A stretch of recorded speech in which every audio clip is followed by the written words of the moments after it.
I think I can remember how it started, faintly, but I can. When I was surfing the web looking for some creepy, interesting lore, I found a really fascinating volume of the being titled Slenderman. I loved the idea. I loved everything about it. I soon became obsessed. I am an avid, I guess you could say, artist. I draw, used to draw a lot. Every one of my drawings contained Slenderman, even the doodles on my schoolwork depicted by the tendril-covered suit-wearing man-thing.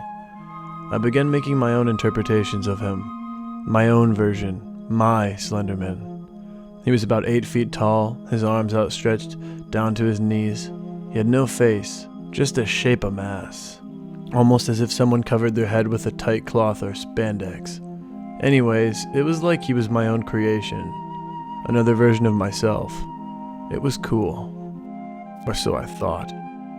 My best friend was also into Slenderman, because of me, of course. I just couldn't help but share my interests. I'm not at liberty to share his name, so we'll just call him Matt. We were also into filmmaking. Naturally, we thought Slenderman would be a superb topic. We spent the entire summer working on this film. We called it Suit. I played my beloved creation, as I owned a tuxedo, and I also had a tuxedo morph suit. Perfect. We were ecstatic and relieved when we finally finished. A month of script developing and 2 months of filming paid off. It was great. Everyone we showed it to loved it. Unfortunately, this made me even more obsessed with my suit-bearing counterpart. Months later, I was reviewing our movie, and I was finding the main highlights of the film so I could continue them in a sequel. It was late, and I had to constantly rub the tired out of my eyes. I was looking at the part where I'm standing in a forest, looking up into the sky, about to jolt my head down to the camera. That's about when I noticed him. I couldn't believe my eyes. I peered at my monitor screen and wiped it off to make sure it wasn't just a trick of the light or something like that. But it wasn't. It was him, Slenderman. As the camera is pointed at me, you can faintly see him walk. Very fast, mind you, about 20 yards behind me. Faintly, but he's there. I was freaked out. That's about when I dropped the obsession and got rid of anything that reminded me of him. I forgot about him. I was living normally, for the time being, which was a little over 2 weeks.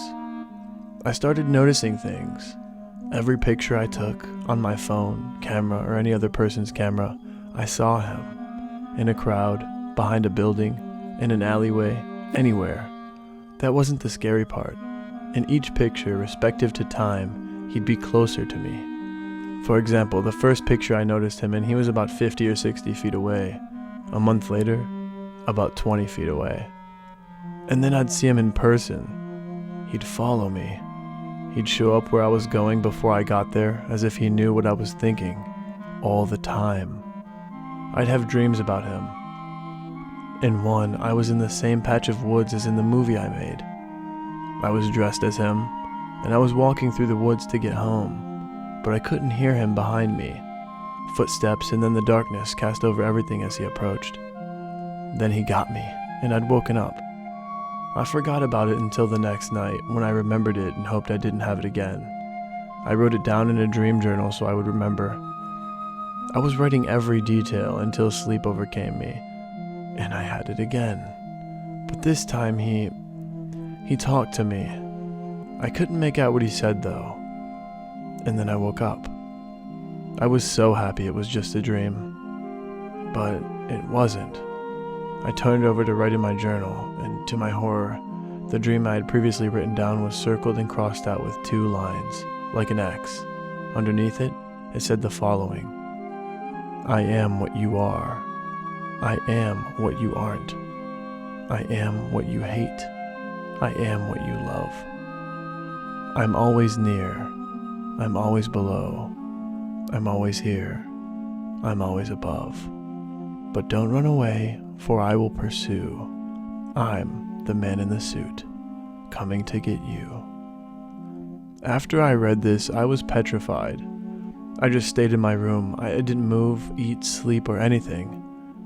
And then he came. I told him I wasn't afraid because I knew him. I created what he was, and I could defeat him. It turns out that he was his own being now. He didn't need me. He wouldn't speak. He would only, well, it's hard to explain. He would lash his arms at the wall and words would appear. One word, actually. Imposter. Again and again and again and again. Imposter, imposter. The next thing I remember is him grabbing my head and opening his mouth. It was more like a black hole, a void, in his white mass of a face. And then, quiet. I was on the floor, but it wasn't me. I wasn't me. I was him now. I finally realized what he meant. I wanted to be Slenderman. So he made sure that happened. I created him and he took over. That was when my life ended for me, at least.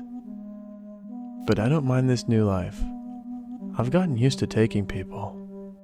It's a sport, almost. You see me in your mirrors, pictures, and then in front of you or behind you. So a word to the wise, don't turn around.